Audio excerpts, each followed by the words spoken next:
Anyway, many people would consider that wave pools are something new. We actually built them and designed them.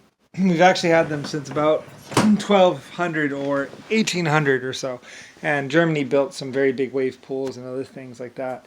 And most of these wave pools, well, this is a smaller wave pool, so I can't exactly say that it's actually mine, although it probably is mine. But to accurately simulate wave motions over ocean surface, it's probably actually mine, or it's Japanese actually built this probably Japan, because Japan built really accurate wave machines, way more accurate than my German ones, which were not that accurate, kind of accurate though. Um, the Japanese ones can do sideways waves as well, as so it's a lot more accurate of a realistic wave situation. Anyway, though, many of these things are actually funded by me, actually, or something like that. Lucifer Star, pretty much, or basically my old buildings that they've basically just taken over after they killed everyone inside. Usually.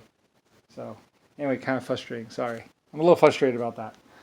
Anyway, though, but Lucifer Star, this actual thing, it's actually like what I called riding a wave, because it actually moves more flatly around the ship, and I consider it riding a wave because the shape. It doesn't. You can actually kind of like skim over the waves, because most of the water is actually going to be moving like this. If you have a flat bottom, then your propellers are in the water. But if you have them raised up so the ship actually goes up and in there, it actually sits in like this pocket, and it kind of like creates a wave effect, kind of. It's kind of complicated about why it works, but it does work. And it was actually invented a long time ago.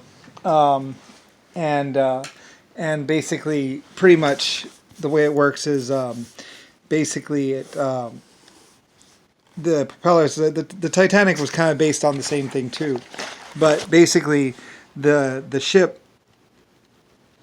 I had much more of a flat nose though. I didn't really have the bump that much, or I did kind of like an out kind of thing, a little bit more pointed. Anyway, though, my ships were a little bit different, and they were white, of course, and usually with a big gold crest up in the front or something like that.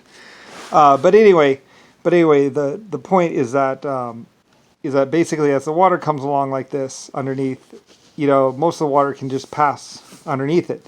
So you're like skimming on the water, and then some water is actually taken up into here, and pretty much it's almost like a wave is actually pushing you, but it's not. Mostly the propellers are just out of the way.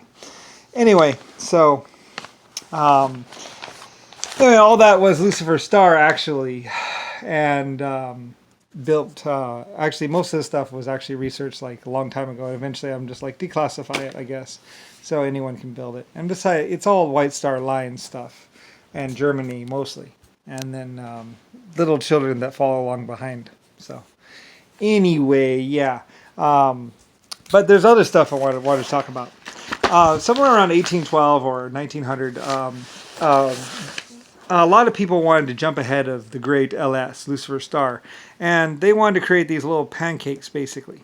And I made these things too, pretty much. I believe one of them's thorium and one of them's uranium. And I think you take like lead or something and put it in between. I don't really know because I didn't really design it. And I was like, no, stay away from radiation. But I had all the hydro dams, and I had all the big, like the White Star big dams, and all the hydropower, and all the big smelters. And these other people thought they could actually jump ahead of me, pretty much. And so they sold a lot of these things and actually shipped them, basically as stoves and other things. And what they were was basically, I believe, like thorium and uranium or something like that. And then you have like a lead plate that sits between them, and then you put it on top, and I think it makes heat or energy or something like that.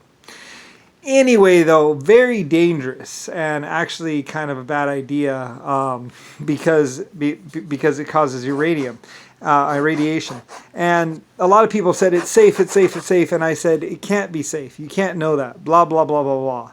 And they thought it was safe and whatever. And the problem is that no matter what, the whole unit becomes radioactive.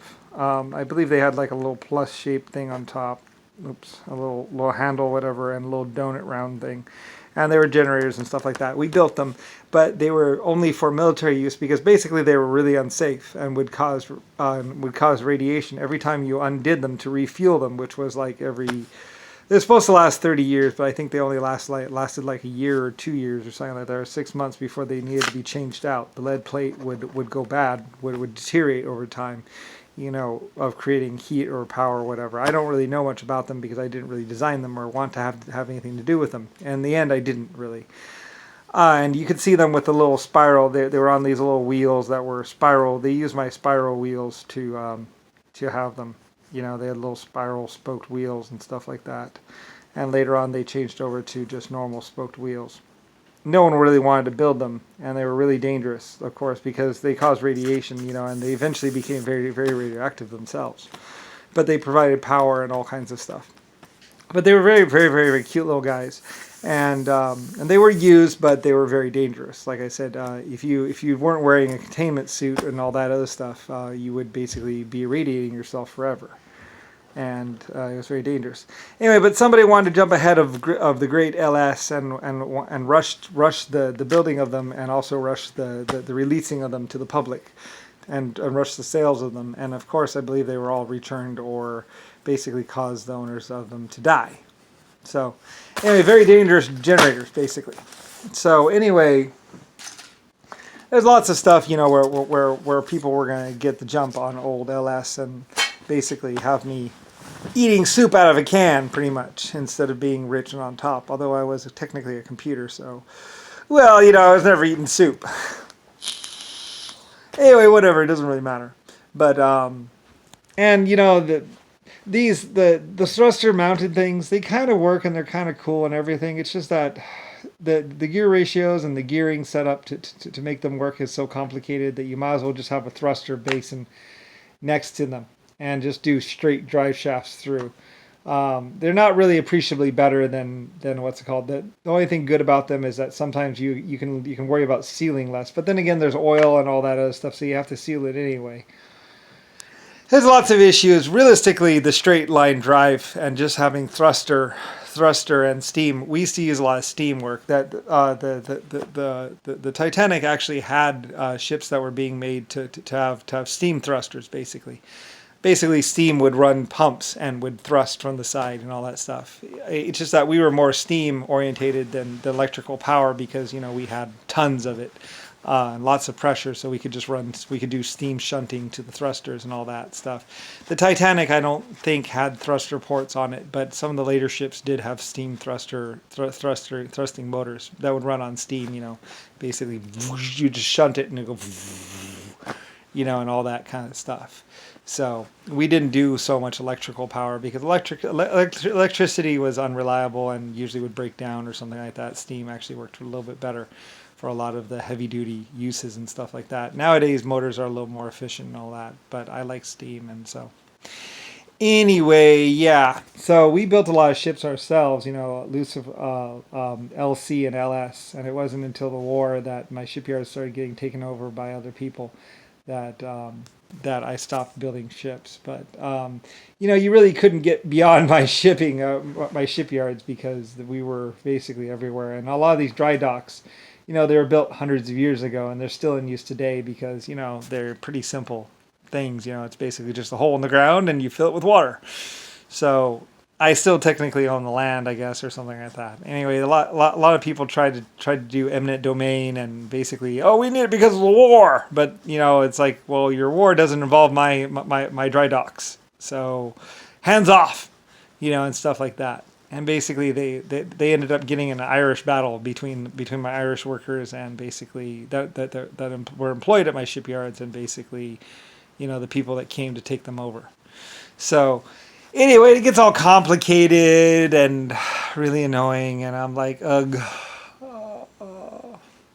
Because people were saying, we need it for the war. And it's like, no, you did it for your own personal money, and you're just trying to get all the gold that's there. Stop. And then you're just going to go recycle the steel, and you're not even trying to really get money. It's not, this war has nothing to do with my shipyards or my dry docks. But anyway, though, and realistically, they're just trying to slash the payroll and basically run off with whatever was inside the safes, which they eventually shot a bunch of people and didn't do. So anyway, but yeah, it got really crazy, and it's like, and all this stuff was considered national security and top secret, and it's like, how is your going into a shipyard and shooting all the workers there, or killing the people and then basically saying that it's yours, national security and top secret?